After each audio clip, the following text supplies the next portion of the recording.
You don't know what tomorrow's going to bring, let alone Wednesday. You don't know what tonight's going to bring, let alone tomorrow. I mean, we make plans. Sure, we plan. Everyone thinks they're going to live a ripe old age. They're going to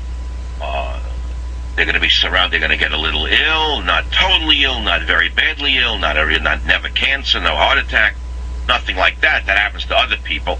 They're just going to slowly slow down, and they're going to wind up sitting quietly in a resort somewhere, resort-like retirement community. They'll be able to take care of themselves right to the end, and they'll be surrounded by loving friends and family, and they will die in their sleep at approximately 99 years of age. It happens, perhaps 1 out of a billion. I don't know what the number is now. Maybe 1 out of 500 million might go that way, or 1 out of 300 million. I don't really have the numbers, but it's not happening to you, Johnson. More likely, it will be a horrendous slow death, either from cancer or some other debilitating disease, or even worse yet, Alzheimer's disease, where you're left for hours at a time, and unable to move and not knowing who you are, where an orderly will beat you about the head and neck slowly with something that hides the blunt trauma and steals the small change that your adult son or daughter brings you. So, given that that's the fact of reality here, and I'm in a long day's journey into night mood, which I've been in since I'm about 16 years old, but particularly now, I'm not sad, I'm not agitated, I'm just affected by this.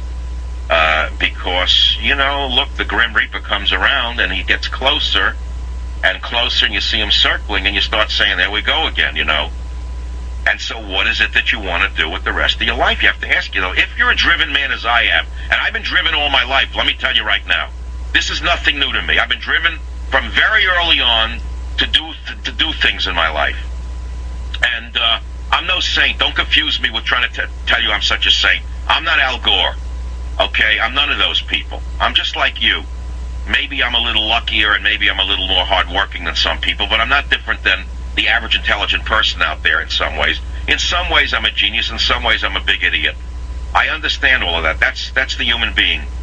But I have a gift. There's no question I have a gift in radio. It's probably inherent. It's innate. Nobody taught me how to do radio, and look where I am after 13 years. I'm in the winner's circle, just where I knew I would be.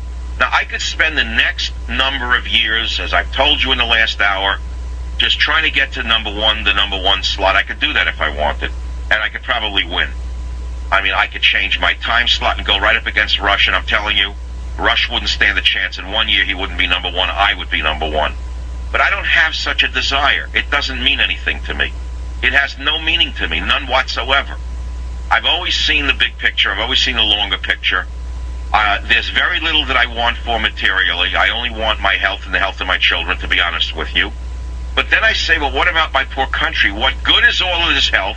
What good is a reasonable success if the have-nots are being brought in by the tens of millions, and if the have-nots are being told that they can take from those who have created it by these evildoers in the Democrat Party?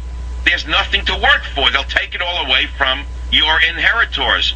They will not inherit Jack Johnson. They'll give it away to the bums who didn't work for it. And that motivates millions of people like me.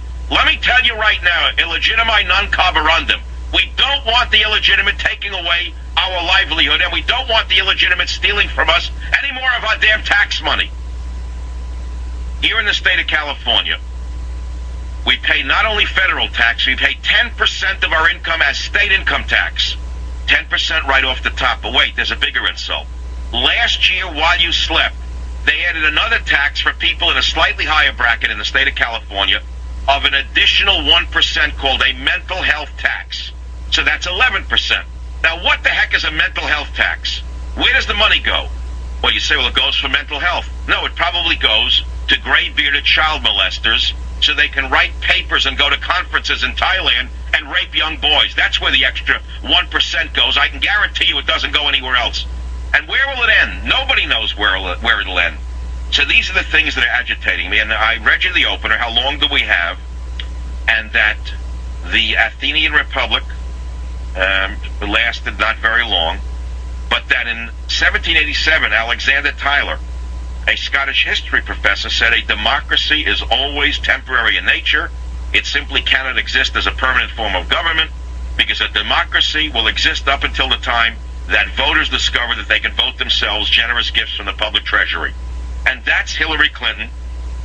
That's the invented man called Obama. That's the Biden, that's the Edwards mentality, which is to live like commissars in the ex-Soviet Union and tell you that they're for the people. They are absolute Bolsheviks. They're right out of the Communist Party USA with a slight differential, believe me, and not a great one at that. So that's what I was thinking about.